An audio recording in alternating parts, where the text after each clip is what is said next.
오늘의 주요 뉴스입니다. 코로나19 신규 환자는 1,674명으로 3주 넘게 1,000명대 확진이 계속되고 있습니다. 방역당국은 다음 주까지 유행 상황을 지켜보면서 필요하면 추가 방역 강화 대책도 검토할 예정입니다.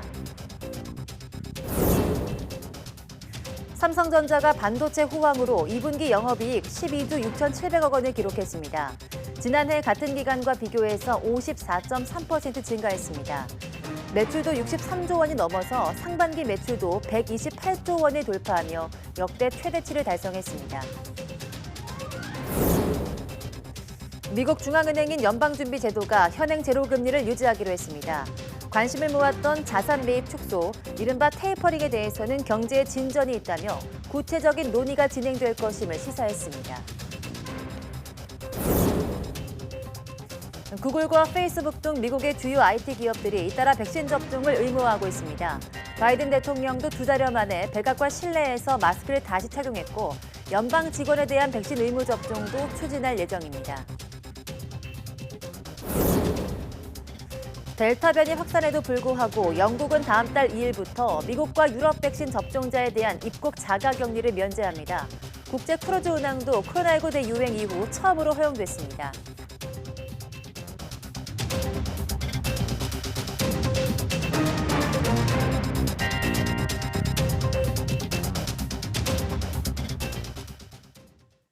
네, 여러분 안녕하십니까? 7월 29일 사이언스 투데이입니다. 3주 넘게 1,000명대 확진이 계속되고 있습니다. 신규 환자는 1,674명으로 하루 전보다 200여 명 줄었습니다. 1,000명대에서 소폭 오르내림이 이어져서 아직 확산세가 꺾였다고 보기는 어렵습니다. 지역 발생은 1,632명으로 전국 곳곳에서 환자가 속출했습니다. 국내 환자의 65%인 1,062명이 수도권에서 나왔고 비수도권이 35%로 증가세가 여전합니다. 해외 유입은 다소 줄어든 42명으로 입국자 검역에서 18명이 확인됐습니다. 숨진 사람은 2명 늘어 국내 사망 누적은 2,085명이고 위중증 환자는 1명 줄어 285명입니다. 백신 1차 접종은 어제 하루 47만여 명이 받아 누적 접종률은 35.8%입니다.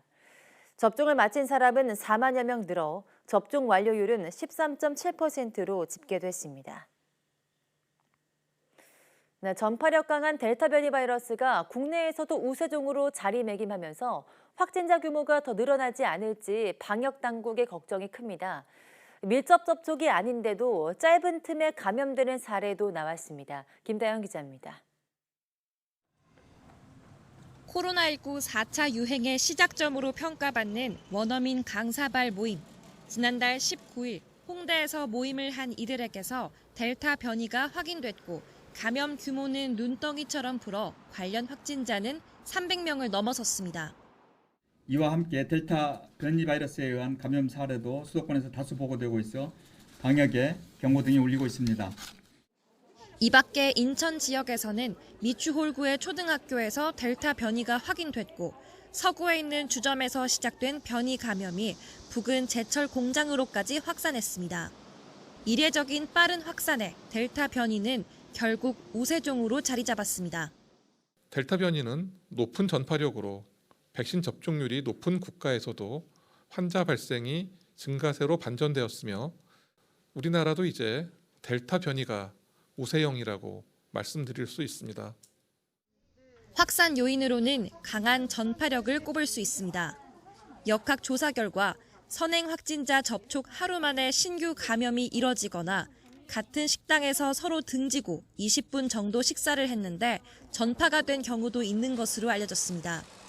또 델타 변이 감염 증상이 두통과 콧물을 동반하는 냉방병 증상과 비슷해 구분이 잘 안 되는 데다 바이러스가 몸 깊숙이 침투했던 기존 감염과 달리 델타 변이는 코 점막에 닿자마자 감염이 이뤄진다는 분석도 있습니다. 델타 변이 바이러스는 코 안에 들어가서 그냥 점막에 바로 들어가가지고 바로 감염을 시킵니다. 점막을 감염시키니까 콧물이 나고 머리 아프거든요. 예. 숨만 진짜 크게 쉬어도 바이러스가 막 나오는 거예요. 델타 변이가 국내에서 처음 확인된 지 석 달 만에 우세종이 된 상황.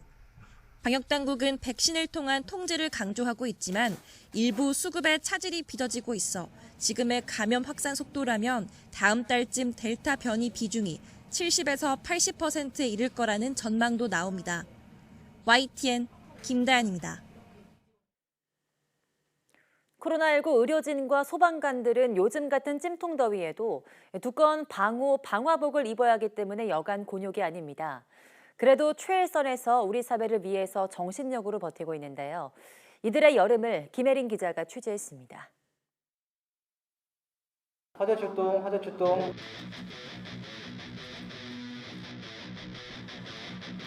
화재를 알리는 방송이 울리고 소방대원들이 출동 준비에 들어갑니다. 방화복을 껴입고 헬멧에 장화까지 착용합니다. 입은 것만 해도 8kg인데 여기에 산소통과 도끼, 무전기 같은 장비까지 매야 합니다. 제가 직접 방화복을 입어보았습니다. 밖에 5분만 서 있었는데도 더워서 숨을 쉬기가 어려울 정도입니다. 여기에 25kg에 달하는 장비까지 메고 있으면 가만히 서 있기도 힘들 정도입니다. 섭씨 36도의 날씨에 1300도에 달하는 화마까지 견뎌야 하는 상황. 요즘 같은 폭염 속에서 불을 끄다 보면 의식을 잃기도 합니다. 사실 지금 서 있는 것만으로 더운데 방화복을 입게 되면은 입는 순간 땀이 나서 폭염일 때는 저희가 방화복에 공기호흡기까지 착용하게 돼서 매우 더위를 많이 느끼게 됩니다.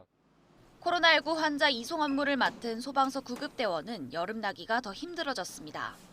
방호복 때문입니다.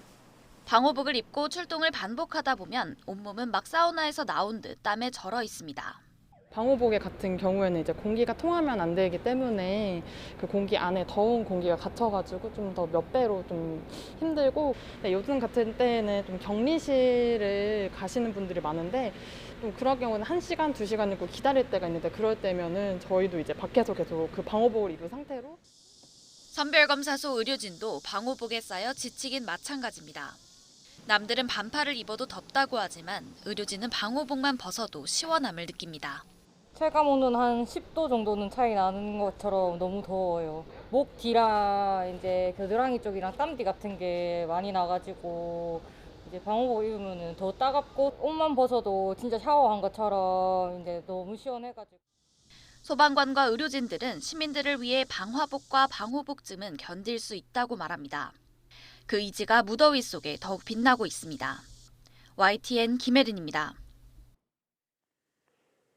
코로나19로 학습 결손을 겪는 초중고 학생 약 203만 명에게 교과 보충 특별 프로그램인 학습 도움닫기가 운영됩니다.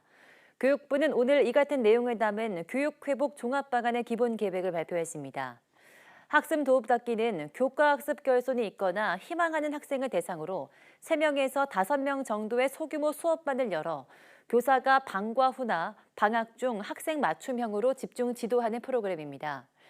학습 도움닫기 프로그램의 수강료는 학생 약 178만 명에게 전액 지원됩니다. 또 교대와 사범대 학생과 지역 강사를 활용한 튜터링을 통해서 소규모 학습 보충 등을 지원하고 수석교사 등이 고등학생에게 1:1 맞춤형 학습 컨설팅을 합니다. 문재인 대통령은 오늘 민생경제장관 회의를 소집해서 최근 국회를 통과한 34조 9천억 원 규모 2차 추경안의 신속한 집행과 민생경제회복 방안을 논의합니다.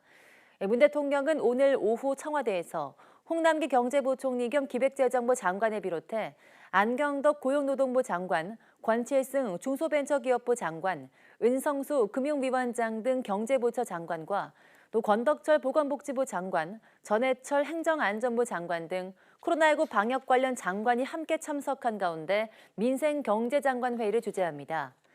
이 자리에서는 코로나19 경제 위기 극복을 위한 전반적인 경제정책 점검과 함께 특히 민생안정과 소상공인 지원, 그리고 고용안정과 취약계층 지원 등을 위한 구체적인 방안이 집중적으로 논의될 것으로 보입니다. 삼성전자가 반도체 호황에 힘입어 2분기 기준 최고 영업이익을 기록했습니다. 삼성전자는 매출 64조 6,700억 원에 영업이익이 12조 5,700억 원을 달성했다고 밝혔습니다. 이는 지난해 매출보다 20%, 영업이익은 54% 증가한 수치입니다.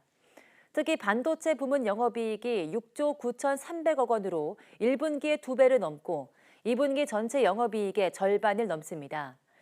2분기는 세계적으로 코로나19 팬데믹이 계속되는 가운데 부진했던 반도체가 살아났고 스마트폰과 TV, 가정 등도 선전하면서 깜짝 실적을 이끈 것으로 분석됩니다.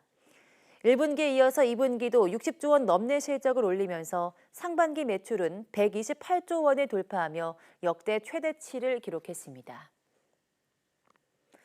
정부가 반도체와 미래자동차, 바이오에스에 올해 4조 2천억 원을 지원한 가운데 내년엔 5조 원 이상을 지원하겠다고 밝혔습니다. 홍남기 경제부총리는 오늘 혁신성장추진회의에서 이같이 말했습니다.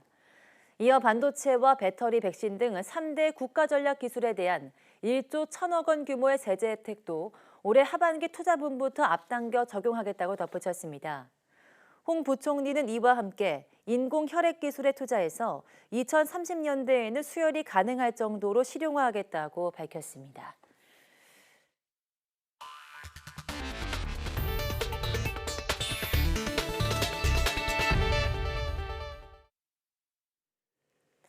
미국의 코로나19 감염자 중 60%가량은 확진자 통계에 잡히지 않을 수 있다는 연구 결과가 나왔습니다.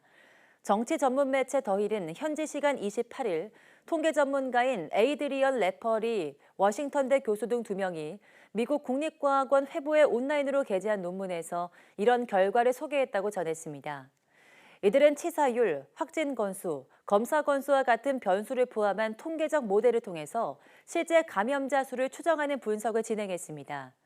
그 결과 지난 3월 7일 기준으로 미국인의 19.7%, 6,500만 명가량이 코로나19에 감염됐다는 추정치가 나왔습니다. 이는 감염자 2.3명 가운데 1명만이 검사를 통해서 확진자로 집계됐고 나머지 1.3명은 잡히지 않는다는 것으로 60% 정도가 확진자 통계에서 빠졌을 수 있다는 뜻입니다. CDC는 3월 7일 기준 미국의 확진자를 3,267만 명으로 집계했습니다.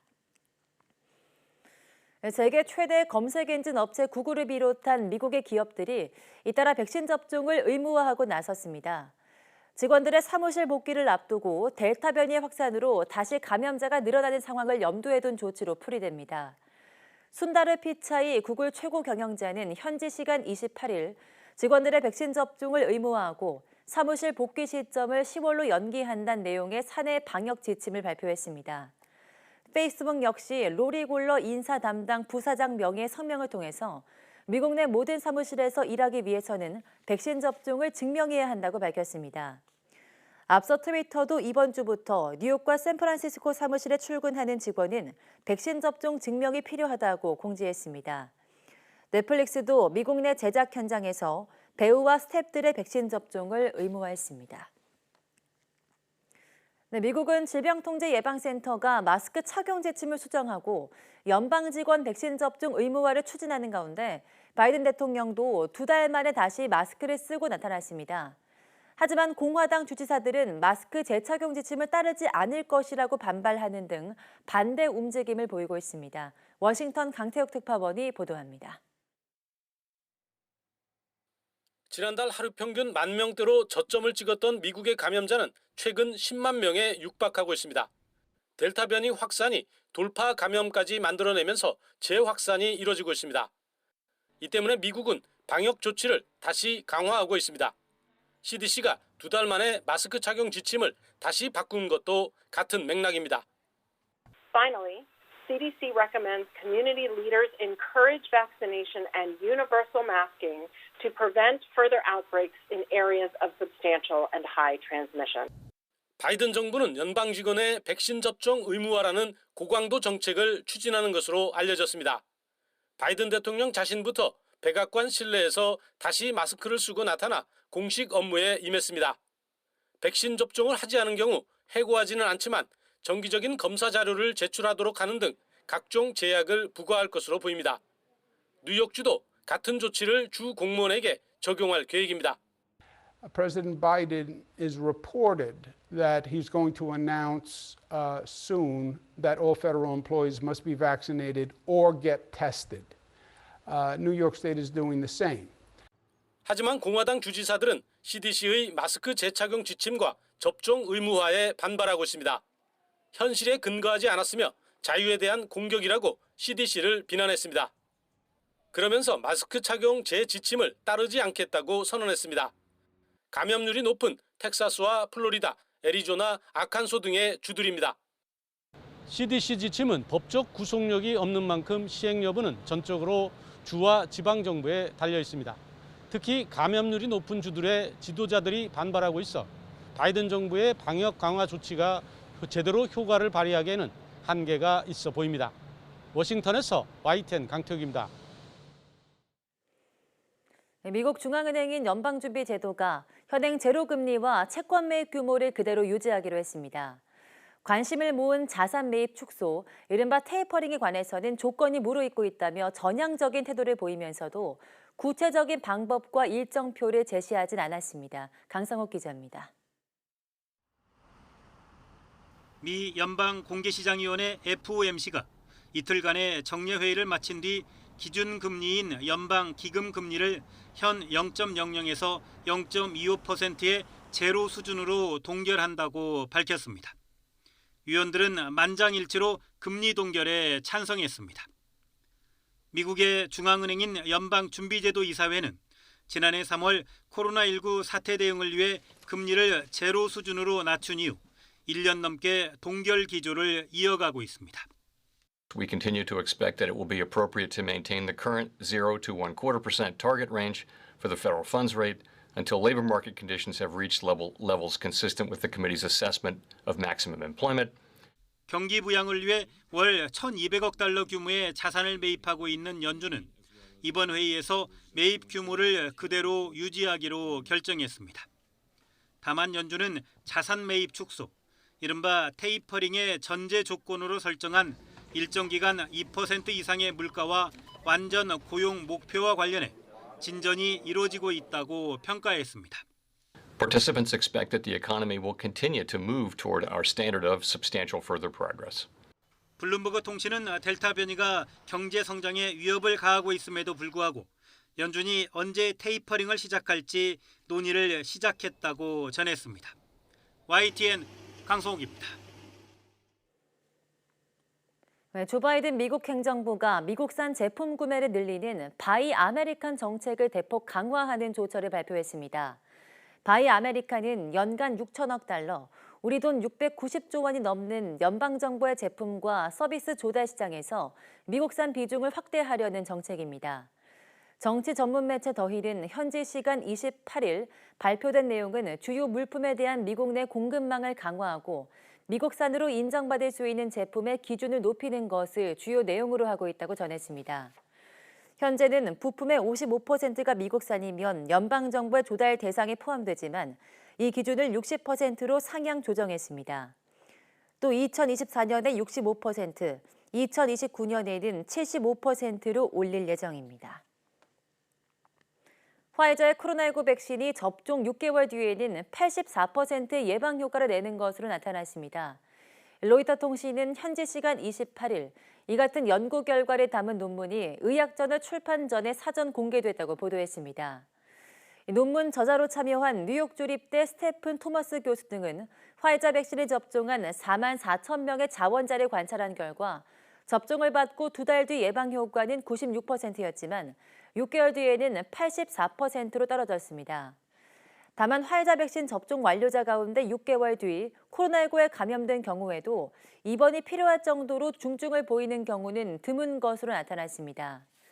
미국 식품의약국 자문기구인 백신 생물의약품 자문위원회의 폴 오피트 위원은 연구 결과에 대해 백신 접종 6개월 후 중증 환자가 3%에 불과하다는 것은 화이자 백신 2번 접종에 충분하다는 사실을 의미한다고 평가했습니다. 영국이 미국과 유럽연합, EU에서 오는 코로나19 백신 접종자의 자가격리를 면제하는 등 국경 통제를 대폭 완화합니다. 여행업계 입장을 반영한 건데 봉쇄 해제에 이어서 코로나19와의 공존에 더욱 적극적인 행보를 보이고 있습니다. 김진호 기자입니다. 다음 달 2일부터는 미국과 유럽에서 백신을 2회 접종하고 영국으로 들어오는 여행객들은 10일 자가격리를 안 해도 됩니다. 영국 정부는 고위 강요들이 참석한 코로나 대응 회의에서 이처럼 결정했습니다. obviously people being vaccinated in Europe and in America now means that we can move to that next stage, which is allowing people to come here and if they are double vaccinated, avoid having to quarantine as long as they've taken a test before they leave and after they arrive. 현재는 영국에서 백신을 맞은 이들만 자가격리가 면제됩니다. 이번 조치는 미국 식품의약국 FDA나 유럽의약품청 EMA에서 인정한 백신을 맞은 경우에만 적용됩니다. 유럽의 디지털 접종 증빙이나 미국의 종이카드 증빙이 모두 인정됩니다. 격리는 면제지만 입국 전후 유전자 증폭 검사는 받아야 합니다. 미국은 델타 변이 유입을 우려해 질병통제예방센터 CDC에서 영국 방문 자제를 촉구하고 영국발 입국을 통제하고 있습니다. 영국 정부는 미국의 규제 완화도 기대하고 있습니다. We can't change that on the other side, but we do expect that in time they'll release that executive order, which was actually signed by the previous president and bans inward travel. 셉스 장관은 국제 크루즈 운항도 코로나19 대유행 후 처음으로 허용하고 호텔 격리 대상인 적색 국가에서 환승한 경우에도 호텔 격리를 면제한다고 말했습니다. 입국 규제 완화는 코로나19로 경영난을 겪는 항공사들이 줄기차게 요구해온 것입니다.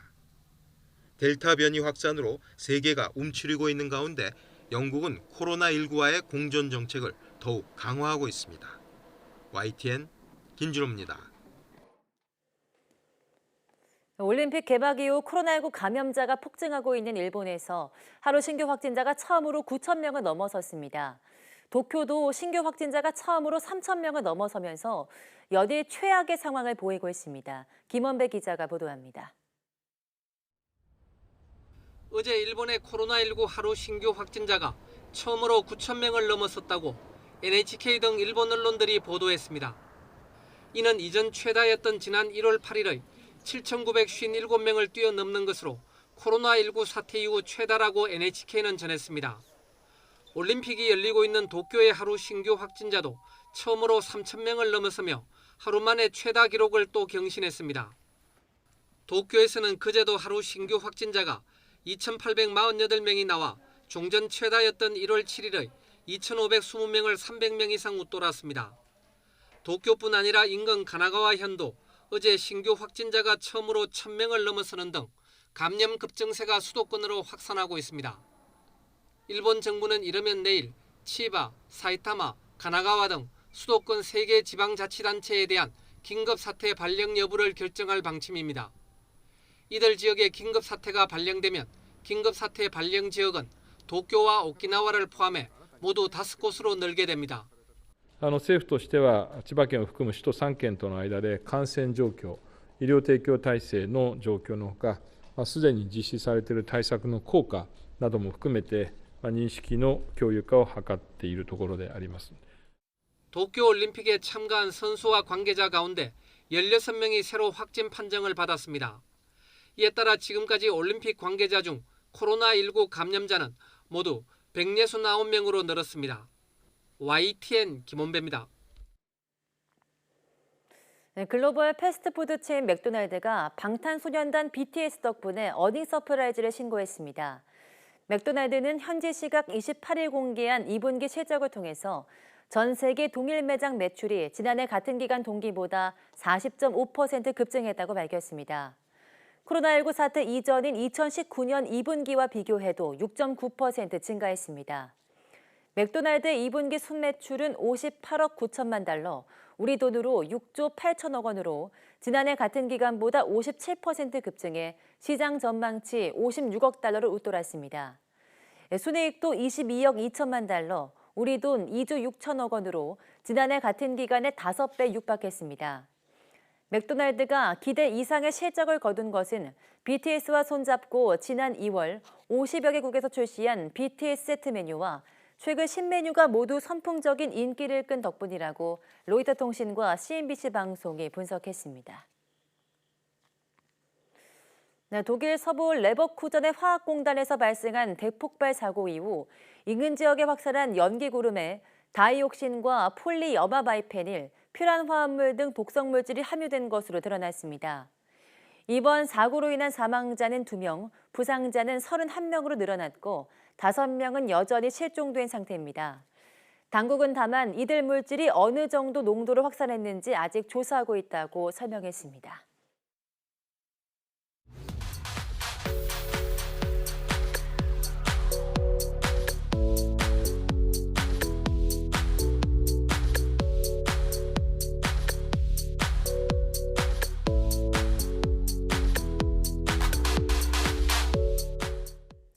네, 코로나19 의료진과 공무원들을 위해서 자영업자 단체가 무료 커피 릴레이를 하고 있다는 소식이 화제가 됐었죠. 올 여름 그 어느 때보다 고된 시간을 보내고 있는 주변 사람들에게 작지만 큰 배려 실천해 보시는 건 어떨까요? 뉴스 마치겠습니다. 함께해 주신 여러분 고맙습니다.